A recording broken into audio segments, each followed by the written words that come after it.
And the Spirit of God moved upon the face of the waters. And God said, "Let there be light." And there was light.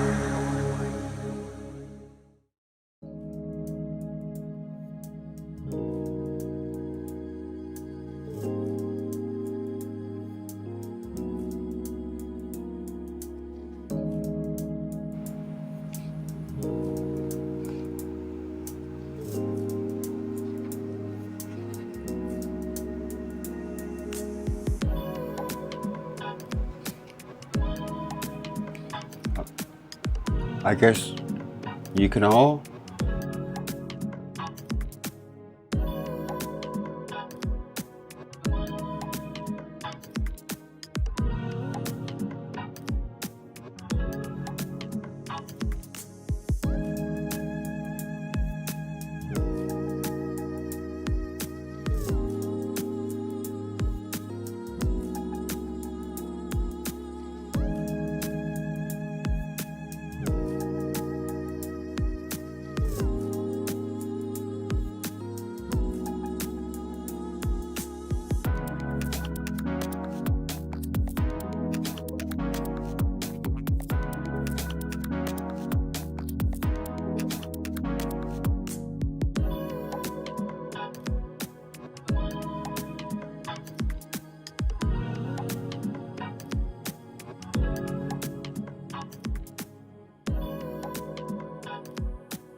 All right, we're going to start all over.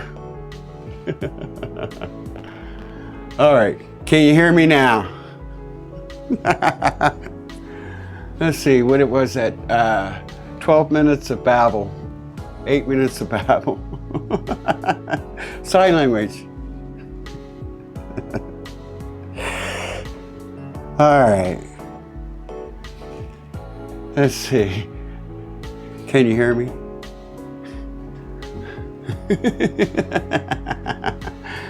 I'm going to start from the beginning.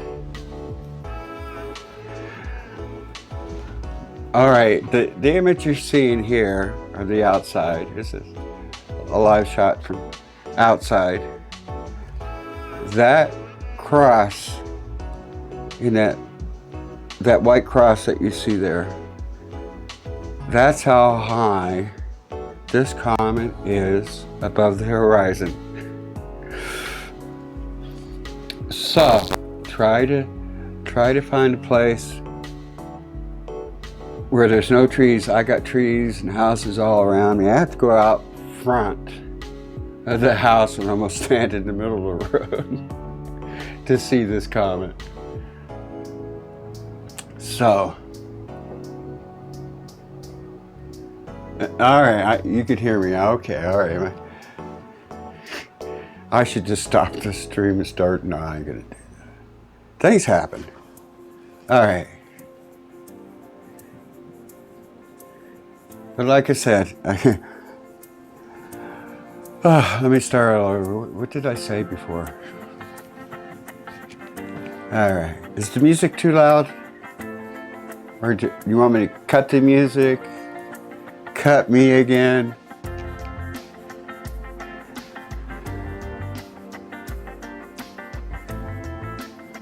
All right. Now, if you were to hold your hand, the comet's about 7 degrees above the horizon. That's about 7 to 10 degrees above the horizon at cross there. Just hold your hand out. The average hand is 10 degrees. And just go in maybe a finger or two. Hold that in front of you. And just make sure you don't have any houses, trees, or just scan the sky. And what you need to do, number one, you should know where the North Star is, or Polaris. All right. I'm not really reading the chat room, so you're gonna have to bear with me. Throw a rock at me where was I? So what you want to do is go out, face north. Now, if you don't know where north is, look for Venus. Venus will be the brightest object in the eastern sky. Now you have Jupiter and Saturn and all that. That's in the southern sky. Just look over to where maybe the sun, the sky glow is for the sun, and that's east. Everybody should know northeast to west of their house. And you want to put that on you want to put Venus on your right hand side and face north. And then look up and you'll find the North Star. Look for the Big Dipper. You know, there's tutorials or whatever. Big Dipper points towards the North Star. What you want to do is go from the North Star and Venus with your hand in between. You want to rotate in between, about 45 degrees. Well, it says 39 degrees, but we'll just go with 45. So you wanna, and then get your binoculars and look for something on the horizon to give you where the 45 degrees is. Get your binoculars point it there and just kind of scan up the scanner. You'll see it, believe me, it is bright. It's really not that hard. Like right here, let me bring up a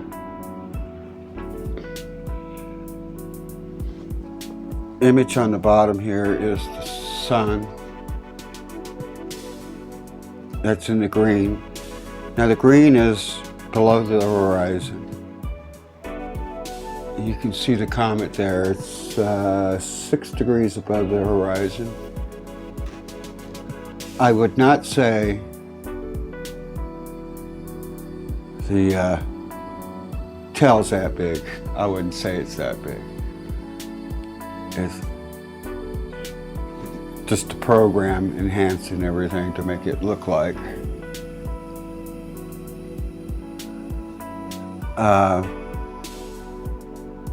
You can see Venus over here. I'll put it in the center. It's on the east.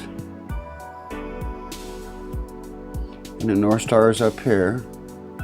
Let me just kind of squish it a little bit.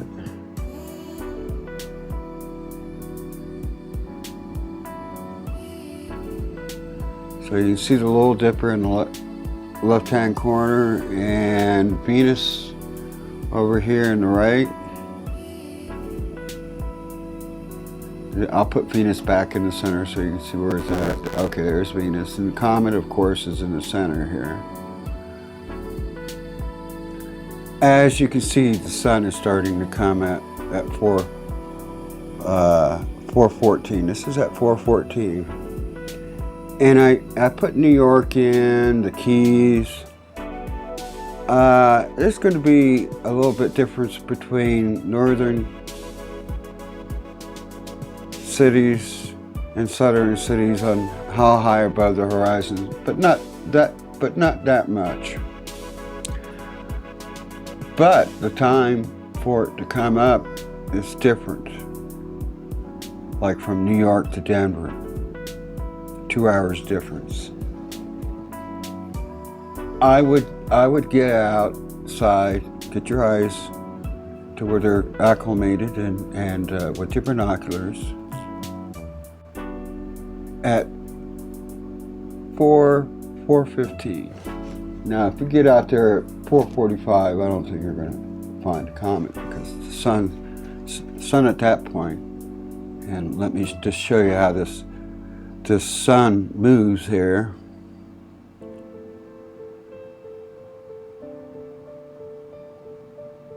Let's see here. Let me put.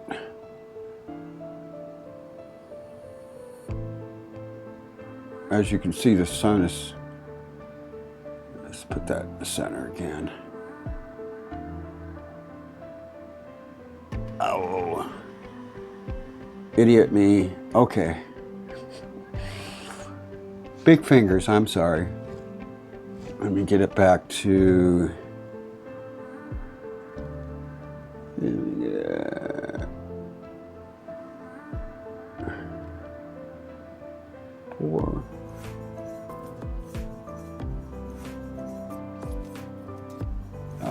Let me get it. Boy, am I doing great tonight, huh?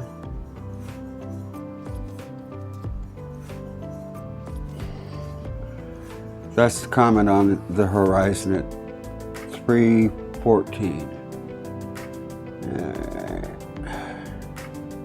So let me just move it over. I keep on hitting now. Okay. Big fingers. Here, I could use the little, let me use my mouse pad. I don't know why I'm not doing that. All right, there we're back. We're back. This is at 4:14. All right. But when we get down to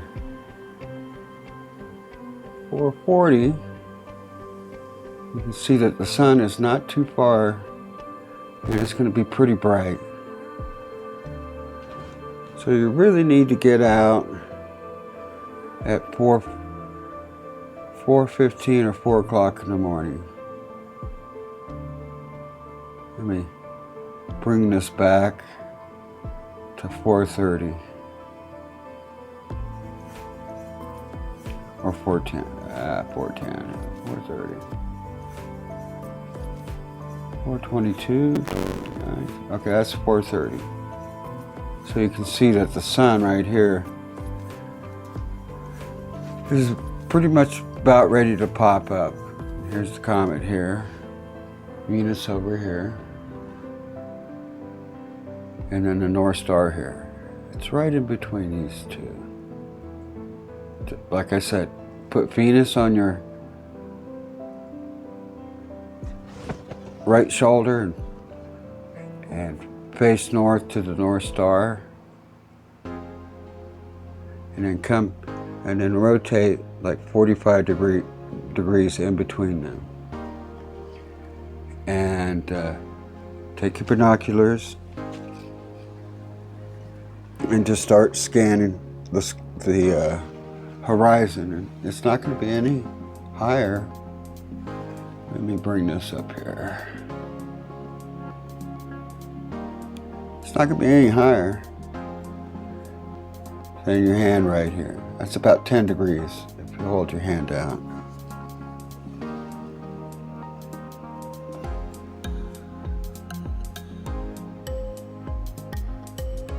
So, I mean, this is I was pretty amazed when I saw it this morning. Like I said, it's not, you won't see a tail going across the sky. The tail's probably not any bigger than your thumb at arm's length, if that.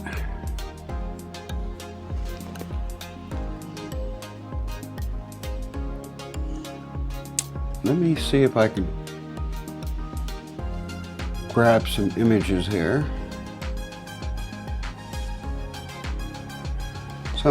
Some of the club members here in Denver have taken some really awesome shots. I'm not going to take any photography.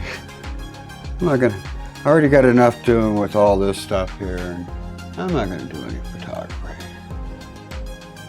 So let me go outside, adjust the camera, and like I said, that cross right there is about 10 degrees above the horizon. So as you can see, that street light right there is pretty close. Now, when I was looking at the comet this morning, the comet was just above a street light. So it tells you how bright it is. Let me go outside and adjust this camera here.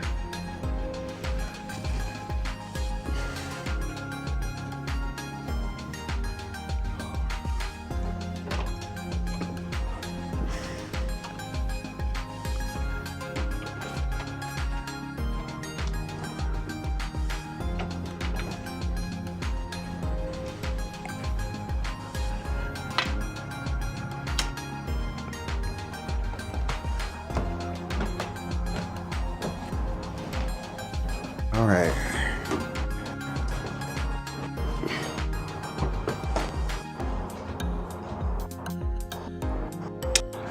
Like these wireless microphones.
Let's do another sound check.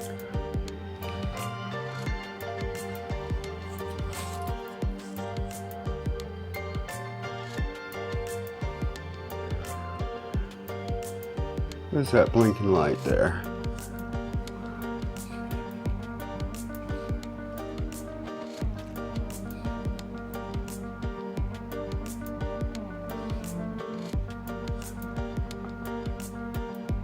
That must be a bug.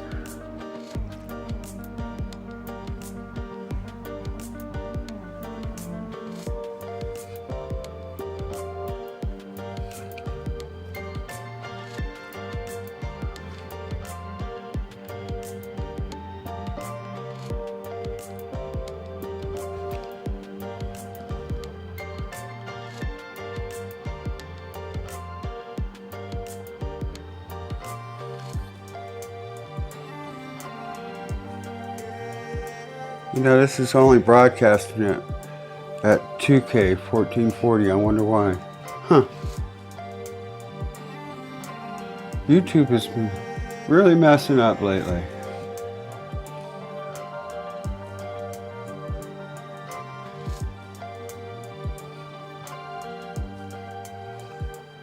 All right, no, I promise I won't rant.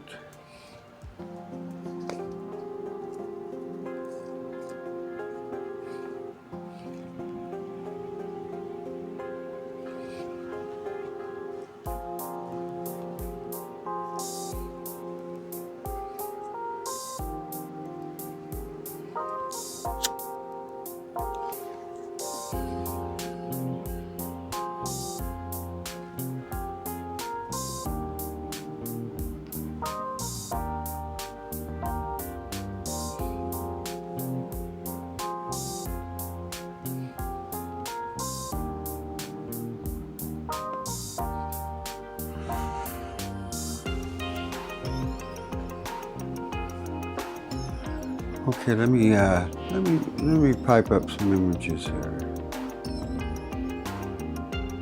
Let me go over here.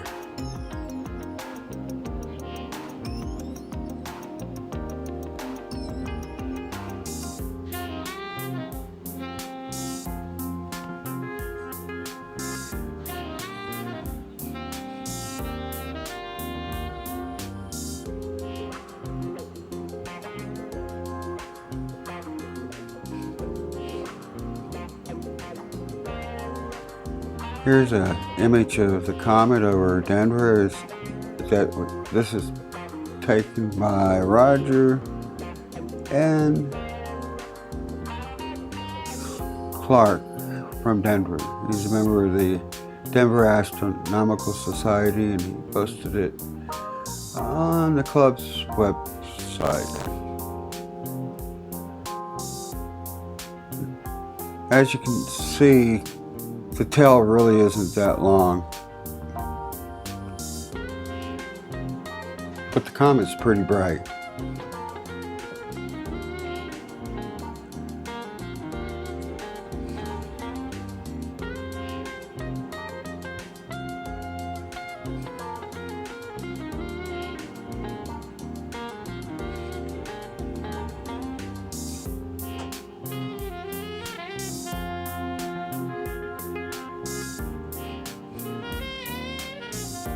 Here's another image of the comet. This is taken by Joe Gafford.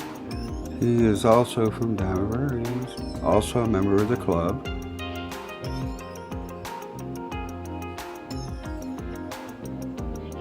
And then let me go over. This is another photograph that he took. So you can see it's really not that high above the trees. So make sure you don't have any trees. And like I said, the tail's not very bright, but boy, that nucleus is pretty bright. And actually, when you look at this comet, you see a lot more detail in the tail. Let me go back over to this other one here. Yeah, you'll see a lot more detail in the tail.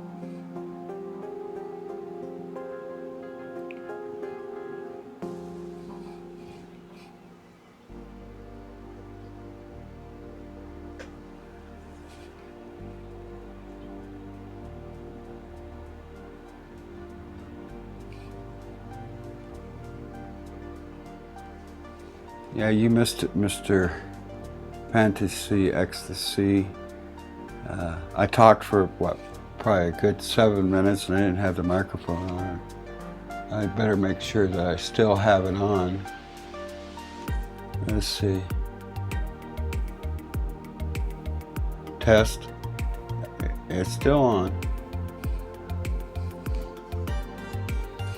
I have to shut the audio off from my microphone so I don't hear it in my headphones. It's really hard to talk and hear yourself in headphones.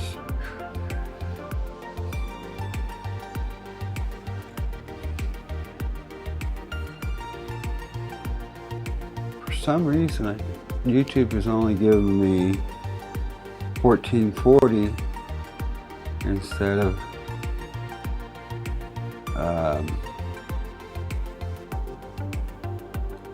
2160 for my resolution. So it's only giving me a true 2K image instead of a 4K image tonight. I don't know why.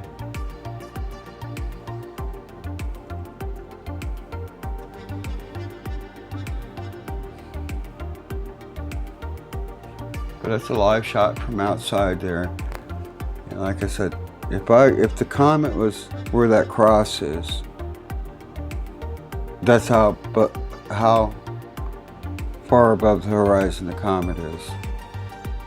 And this comet being as bright as it is right now, even with that light right there, you'd be able to see it with binoculars.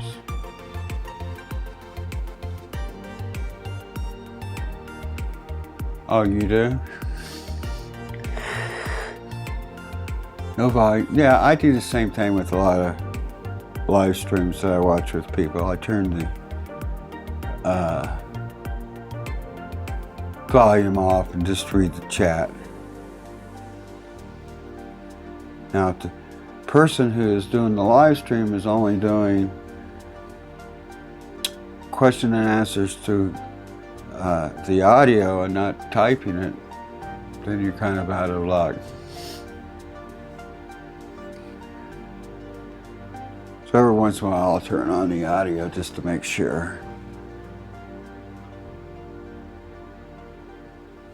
But like I said, let me bring my image up here again.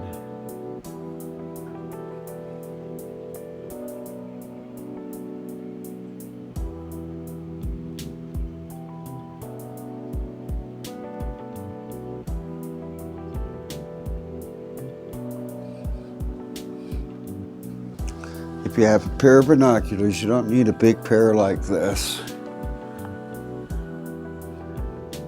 Too heavy, kind of an overkill. These are what are these? These 15 by 70. And what 15 means is power. The 70 is the size of the objective or the lens up front, 70 millimeters. Almost 3 inches. I prefer these. 10 by 50s. 2 inches. And a power of 10. They're real easy to use. They're not heavy.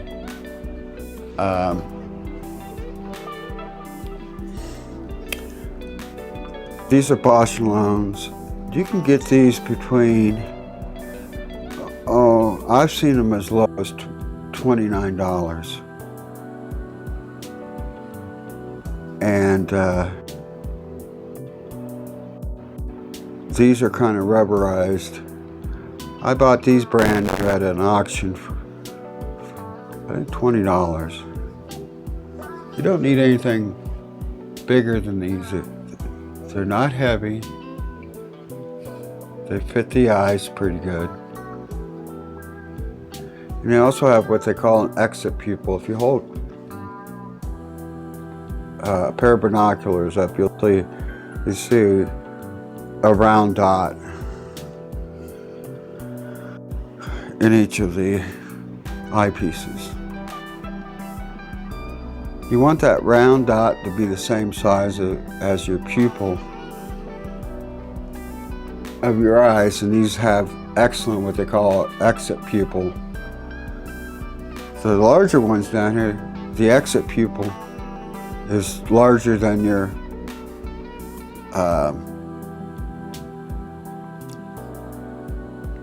eye, eye pupil there, when your eye pupil expands out at night. And doing so makes it that even though they're bigger, you lose some light there, or the light's not being used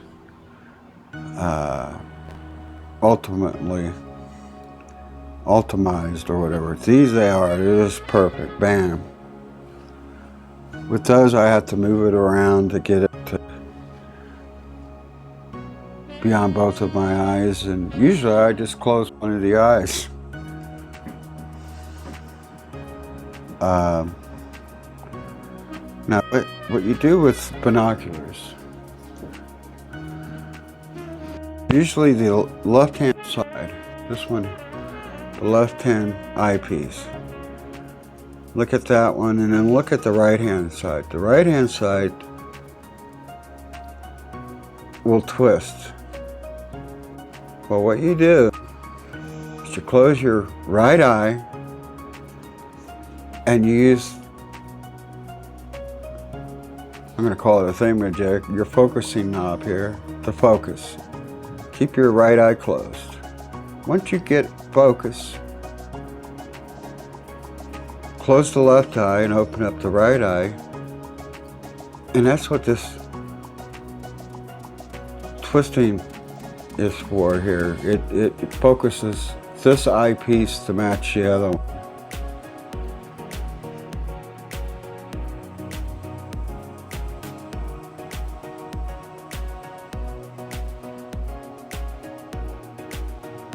I would go with 10 by 50s.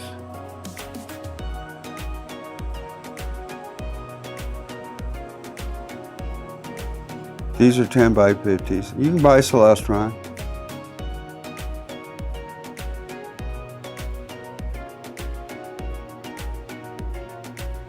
Oh. Isn't that something? You buy something 6 years ago and it's like $60, $70. Like these here, these Celestrons, I would say 10 years ago, maybe 20 years ago, these probably sold for $400, $800, probably even $1,000. You can buy these for under $70 now.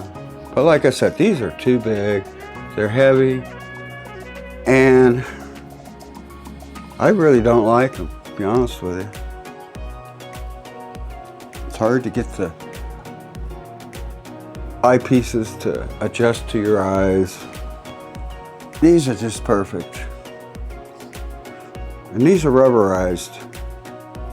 I like the feel of the rubberized. And I think you can get these for around $29, maybe $20 on Amazon.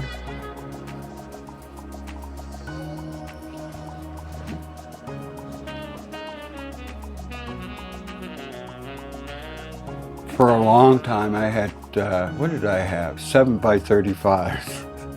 I was poor back then. Those were awful.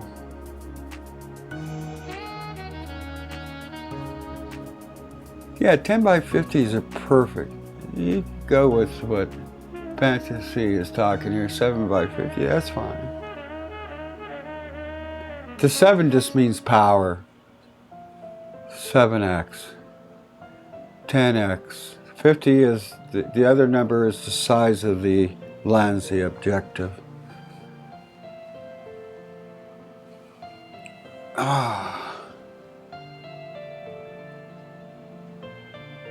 I see an airplane.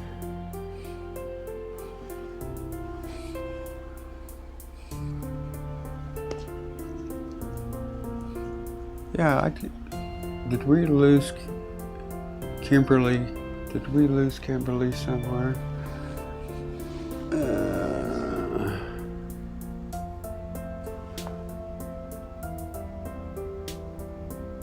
Let's see, is there anything else I could show you But the comet's pretty easy to find. You know, the news station is, you know, they say there's a comet and you go out and you look to the east. I would say 99 out of 100 people aren't going to find the comet.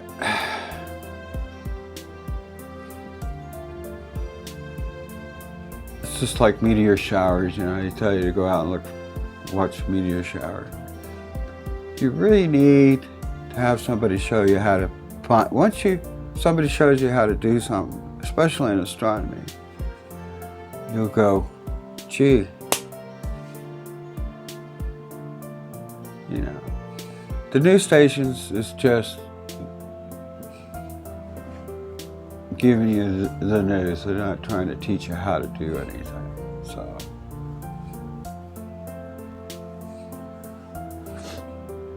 meteor showers are the same way. You know, people are looking to the west when they should be looking to the east. And I remember when I started doing meteor showers years ago, because the meteor showers rise above the horizon. And you get fixed on looking at the horizon and everything. You tend to forget that the point of where the meteors are coming from rises above the horizon, and it's going to go overhead, and it's going to go to the west. And I remember years ago, we'd just be sitting there looking straight up, and we would forget to, oh, it's in the west now, it's not in the east anymore. It's not all meteors go across the sky. It's best to know what they call the radiant. Every meteor shower has a radiant. Just like the ones coming up.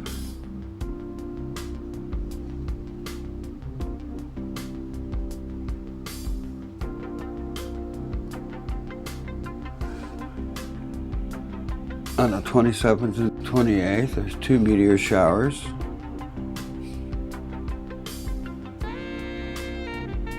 I'll be live streaming that. But as you can see, let me blow it up here. There is a radiant. You see that little, that's where the radiant of the shower is.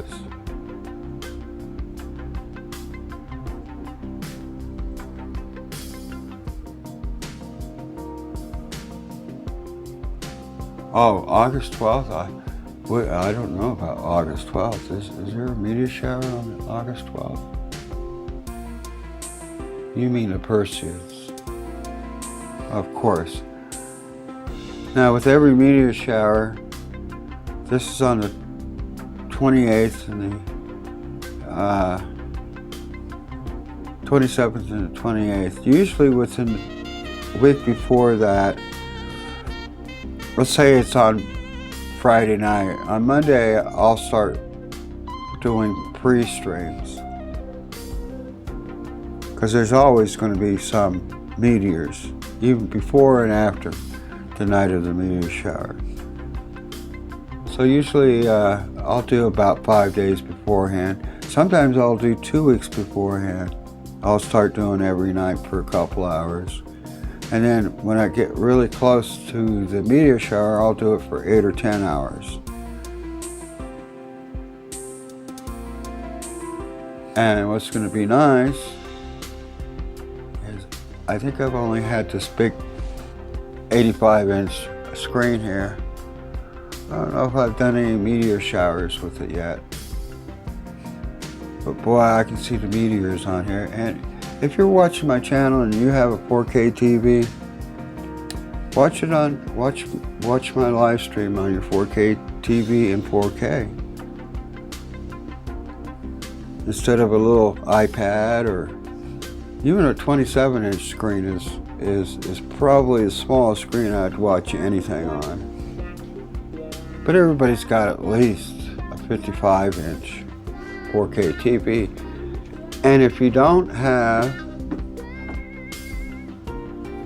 4K from, like, let's just say from Comcast, you don't have a 4K box, all TVs have apps in there. They have YouTube, Netflix, and everything. Well, you just bypass your Comcast app and use the app that's in the TV, and you'll get 4K. Just recently, I changed all the cable boxes in the house here to 4K.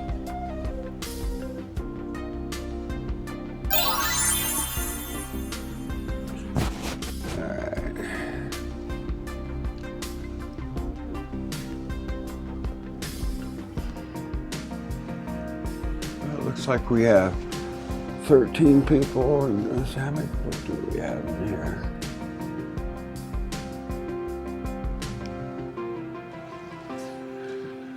Well, we have 13 people, 64 people have graced our presence here tonight. So that means I'm only retaining about a third of the people, or less than a third of the people. Well, I'm not a personality, let's put it that way.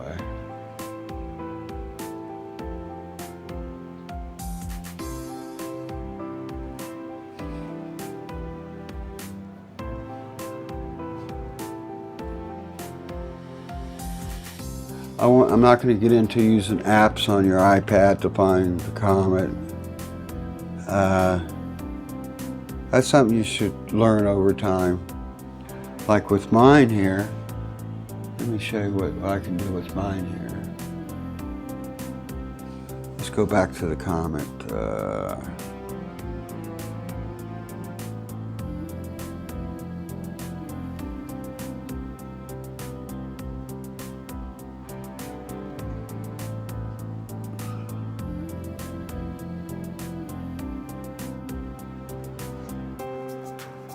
Let's go back. What's nice about this app is I can do this, hit the compass on here, and I could let the iPad find a comet for me. And what else is kind of neat?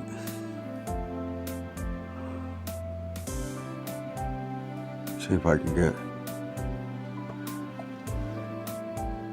As you can see there, you can see the stars and everything. I can have the star charts overlay. See, overlay the screen, and I could just find whatever I need in the sky. It's kind of neat.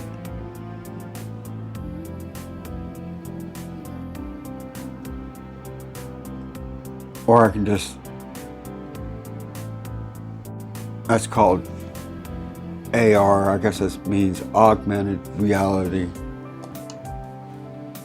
Like I said, I can point this in the sky and find things. It's a neat program.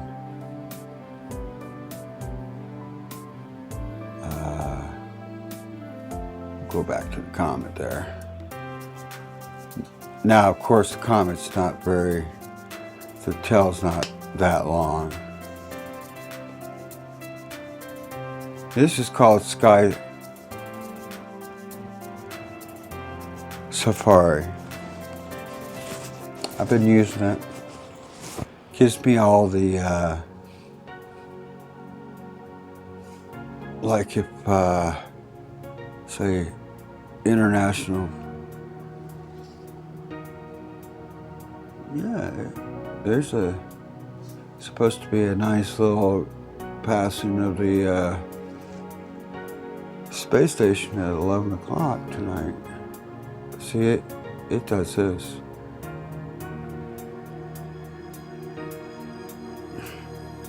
So that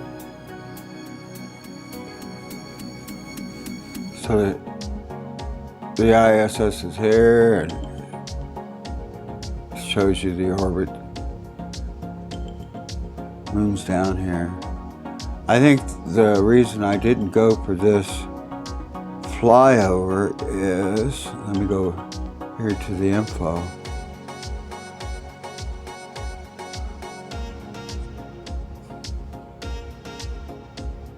Even though it's going to be visible, it's not going to be visible throughout the whole time it's up in the sky.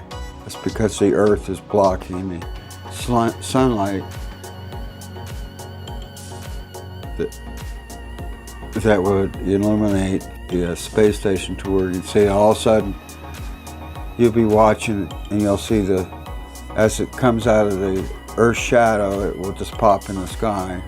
I don't think this is going to be, I think it's going to be what they call eclipse, probably most of the time that it's flying over Denver here. And of course you got Jupiter and Saturn here in the southeast.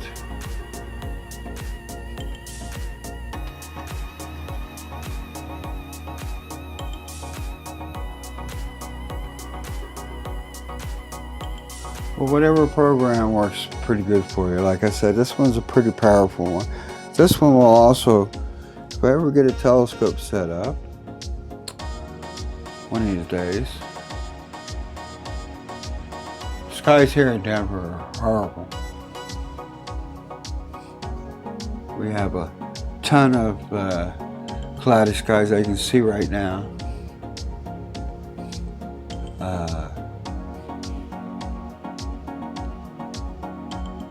Be nice if I could get one of these telescopes set up.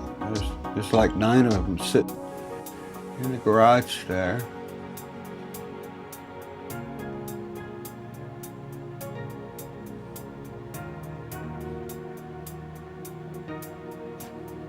You know, it'd be nice to be able to set one.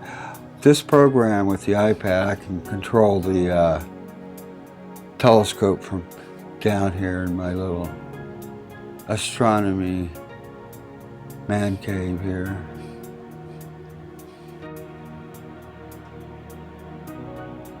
These are 2 different telescopes here, and here's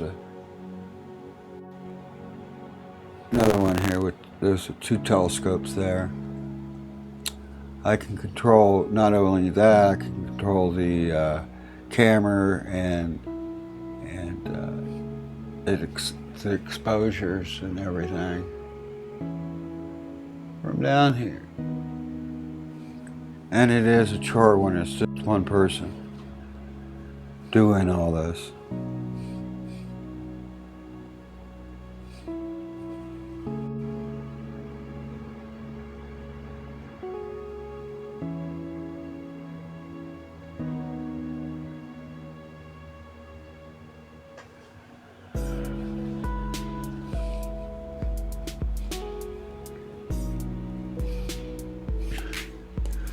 And I most definitely, I'm going to get,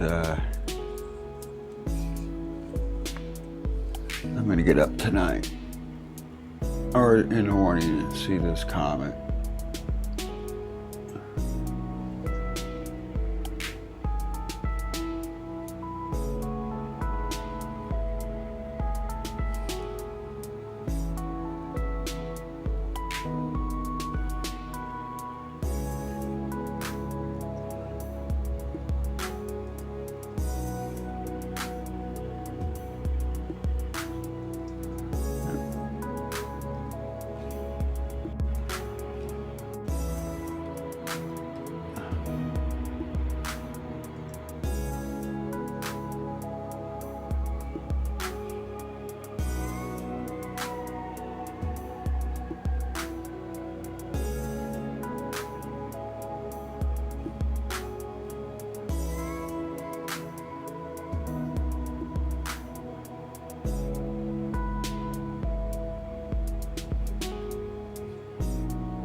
Yep, that's about how high the comet is above the horizon, where that little cross is.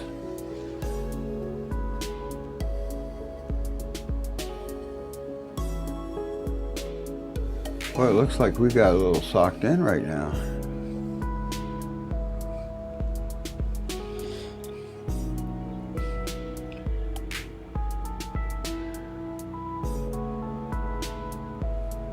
What I like about this new iPad here is I can control it with my speech, so I can say like open weather bug, go home.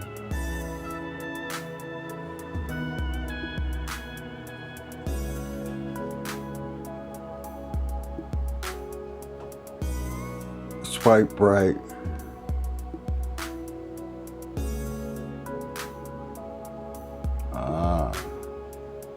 Swipe left. I don't think. Let me try this here.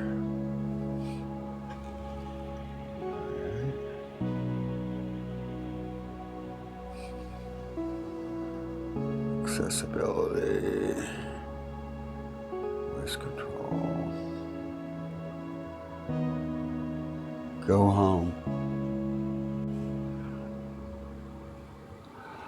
Maybe it's not hearing me because this is plugged into the computer. That's probably the reason why it's not.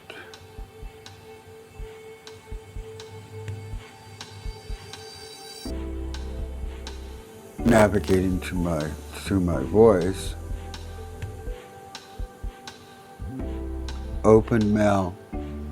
Yeah, that's probably why.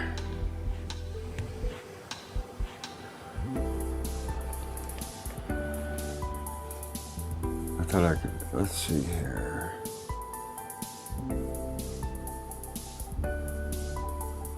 See if I can.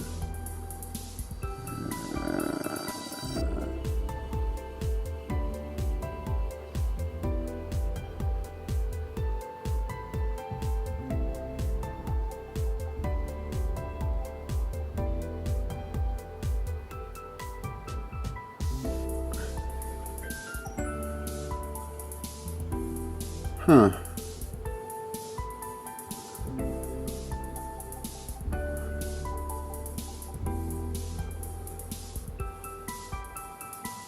See if I can get a live feed from the space station right now.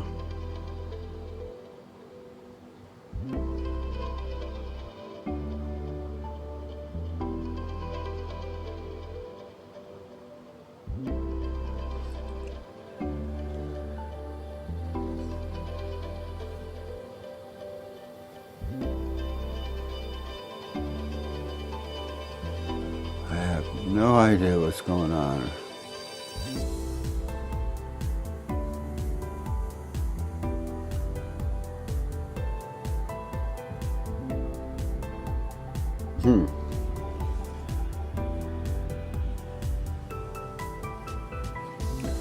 I guess there's no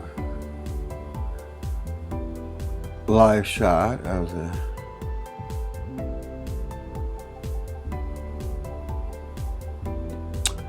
ISS right now.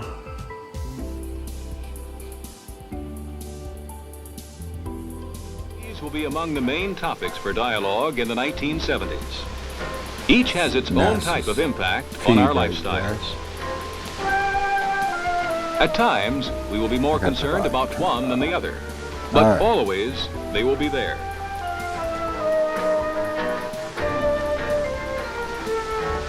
Case in point, weather. Spacecraft like Tyros, Nimbus, and the application technology satellites. Satellites that return daily weather information over the entire world. The telescope. What do they report? A continuous watch of the Earth's moving cloud cover. It stays out there 24/7, 365. I cover it with a telescope comes off, but the mount stays. I cover it with a camping shower tent. And the shower tent covers this just perfect. I can just do it with one person. Can throw it over this mount here. I just set the 4 pegs to anchor it to the ground. It's been through hailstorms, snowstorms. Makes it so I don't have to keep on resetting the mount every time I want to use the telescope. Hurricane Laurie in November 1969, observations and tracking by satellite enabled the weather forecasters to predict that Laurie would not strike the coast. It is estimated that $3 million was saved from this satellite-prompted decision not to evacuate and not to protect property. Tyros, television infrared operational satellite. Over the past 10 years, 20 of these hatbox-shaped satellites have been successfully launched for use by NASA and the Weather Bureau. The television eyes of Tyros scan the entire globe daily, reporting on cloud cover and warning of major storms. Right now. Since the first operational weather satellite started clicking off pictures, roughly 600 severe storms have been detected, followed, and predictions made about their course. They have sent back more than 1 million pictures of weather conditions around the globe. Cameras on board the Applications Technology satellite scan the Earth and return color images as often as every 20 minutes.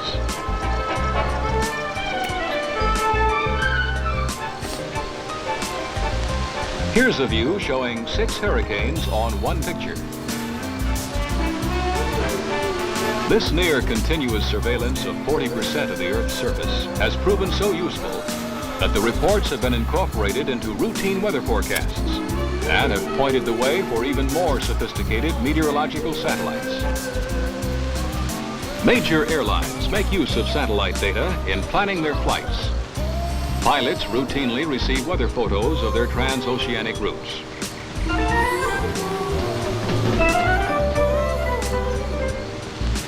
Before satellite tracking of hurricanes, U.S. Navy hurricane hunters had to search out the killer storms. Weather satellites now locate the storms, and the Navy flies directly to them to make their measurements.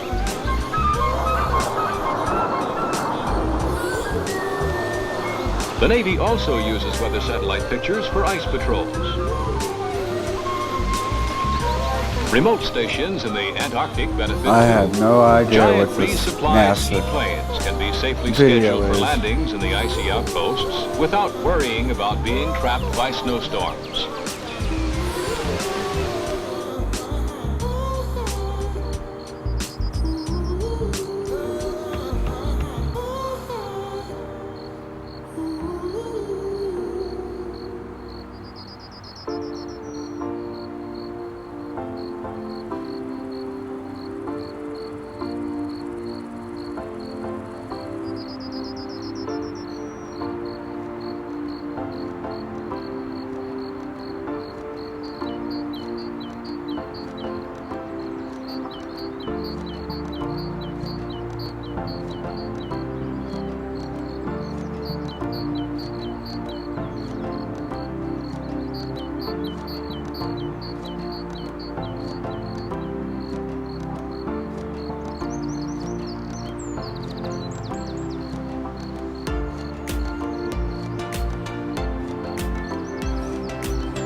Accurate as those now made 24 or 48 hours Looks like ahead. some old footage of NASA.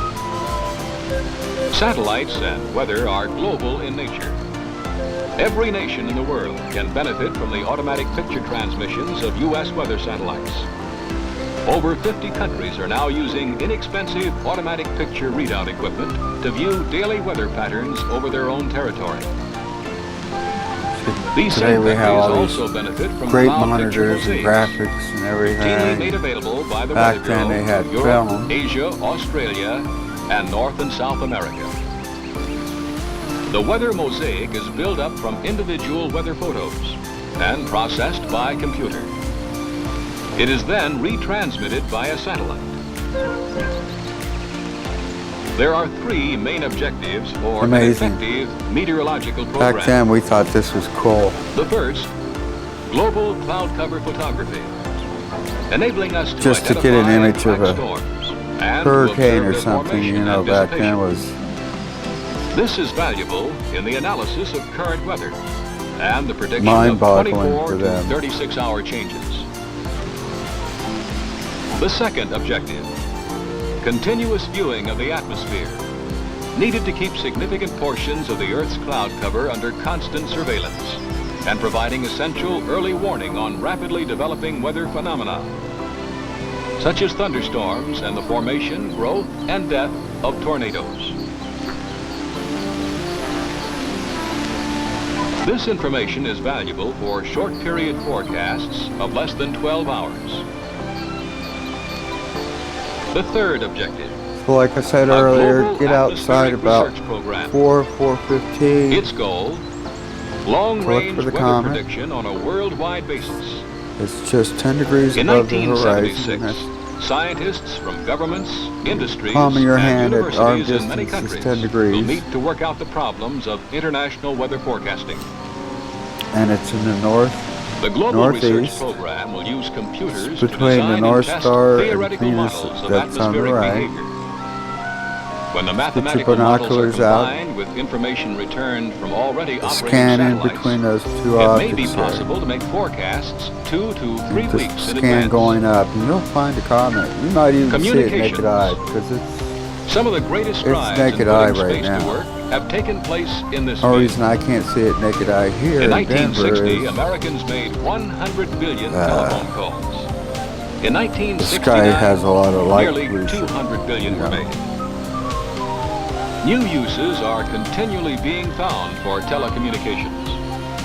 Banks, stock exchanges, hotel reservations,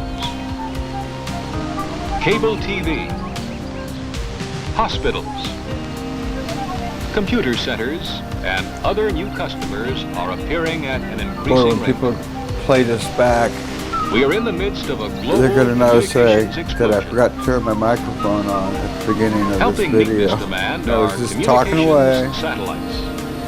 This is President Eisenhower speaking. and it just happened, you know, in the chat It is a room. great personal satisfaction to participate You know, we can't hear in you. this first experiment in communication. Things like that involving the use of a happen. satellite balloon known as ECHO. This is August 12th, 1960. When you do live President productions, Eisenhower things took happen. part in the historic first transmission This stuff via isn't Echo written satellite. out or choreographed. I just By bouncing radio with the waves off whim. its shiny surface, it made possible long-distance telephone conversations and the transmission of photographs and music. Let's see, we can see some Other stars in the communication background satellites here. follow. Telstar, Relay, Syncom. Each a research step leading to commercial spacecraft capable of handling satellite Yeah, communications. let's spin that satellite. In 1964, television viewers around the world were able to watch the Olympics from Tokyo. Oh, I remember when they A visit to Mexico City by the Pope was also viewed globally. beamed Over 500 million people, news reports and 1/6 sports of the and world's everything population, from around the saw world for the man's first steps time. on the moon.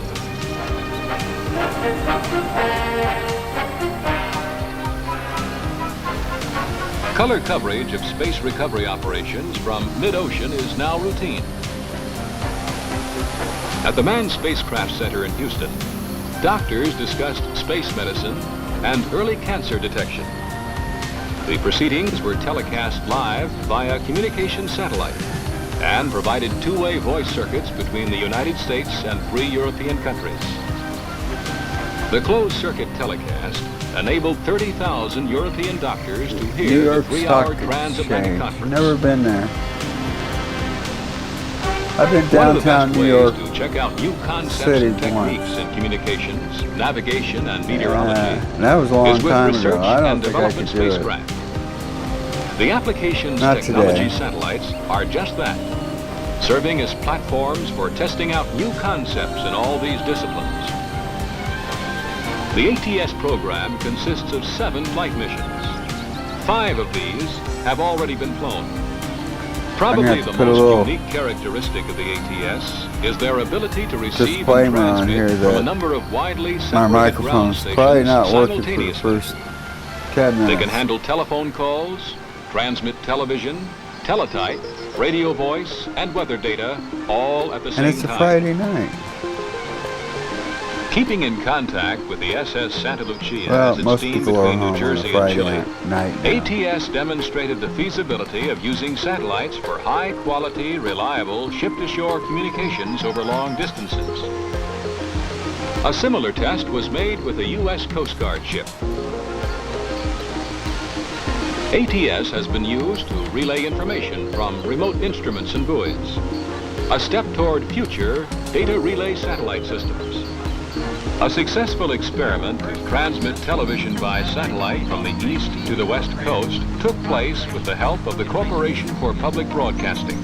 These current tests are enabling NASA and the Let's broadcasting see if I can community find something to else. iron out technical problems.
Here's a video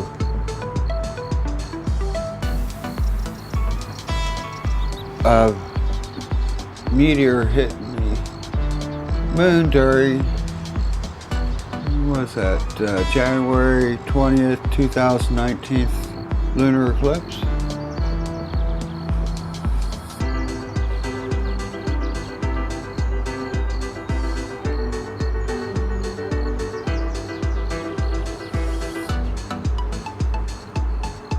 And it's slowed down.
How's it? How you doing over there in Greece right now?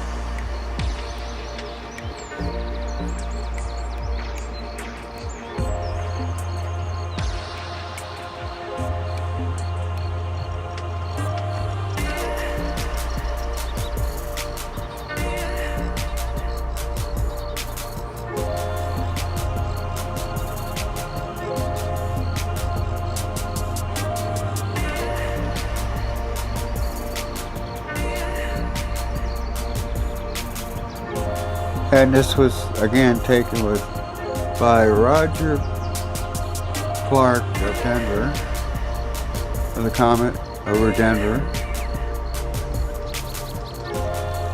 It's a pretty good shot.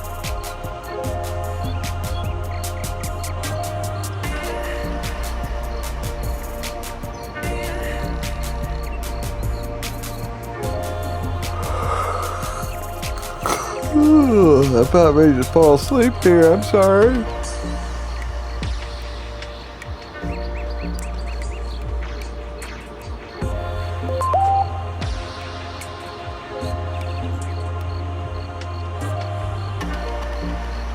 See how my hair is doing tonight. Yeah, it's a little lopsided.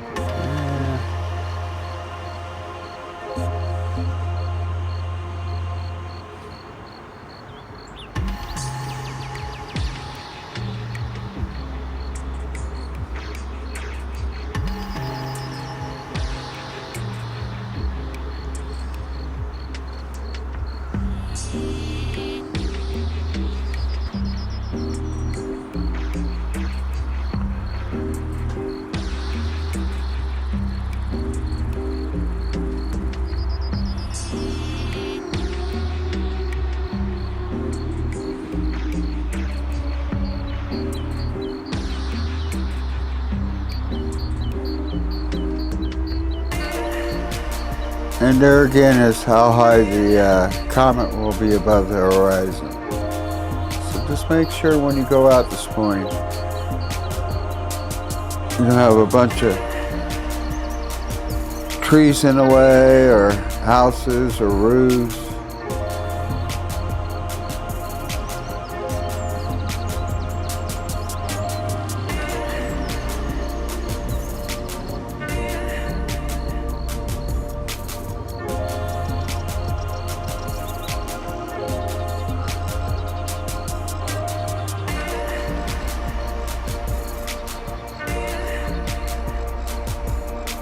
And as you can see, beautiful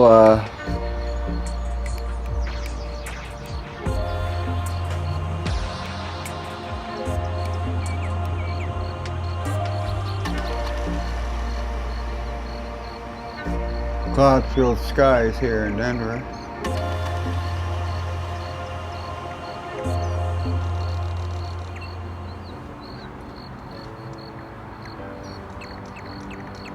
You can see a couple stars in the sky right now.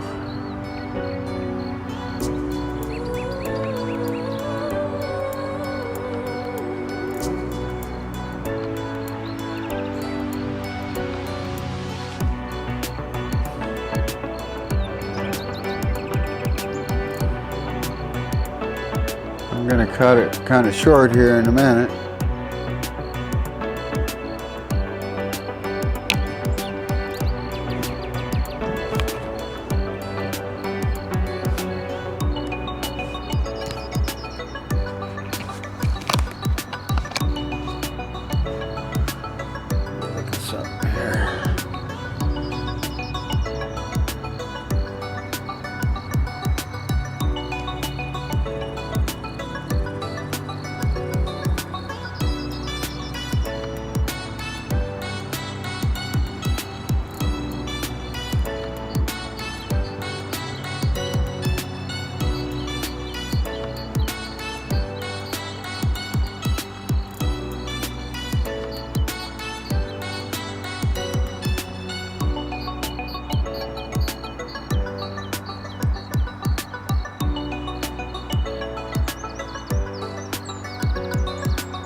Yeah.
Yeah, when you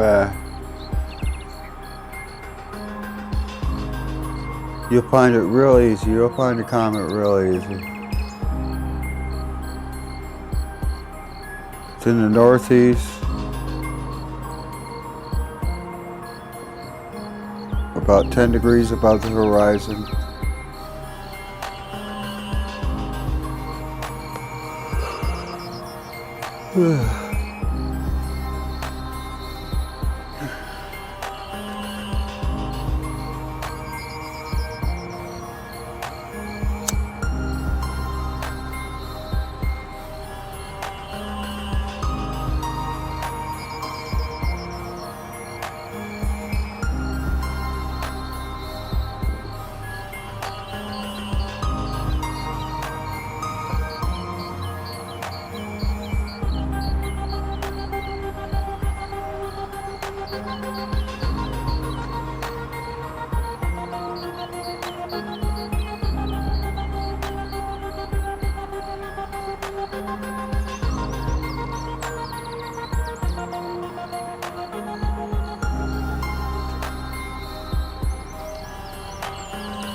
I think we're going to call it a night.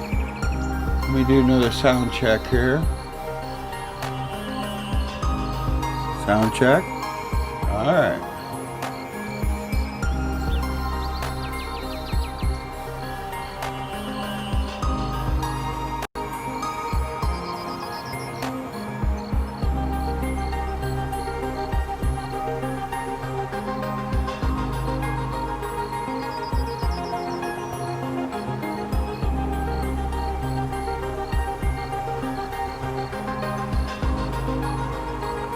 Oh, cheers, everybody.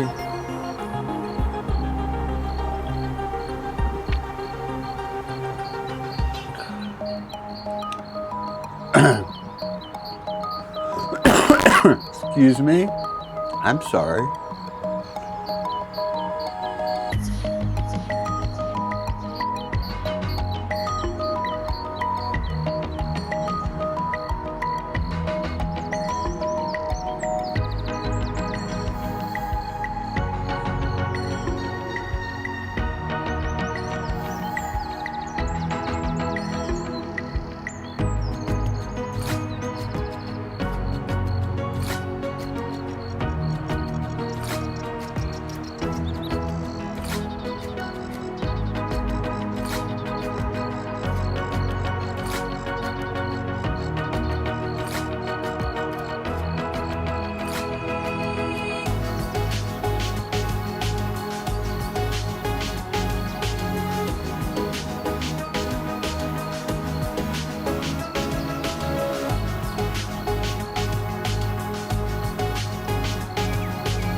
face of the water. And God said, let there be light. And there was light.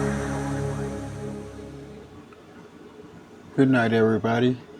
You all have a good day, and we'll see you on the other side.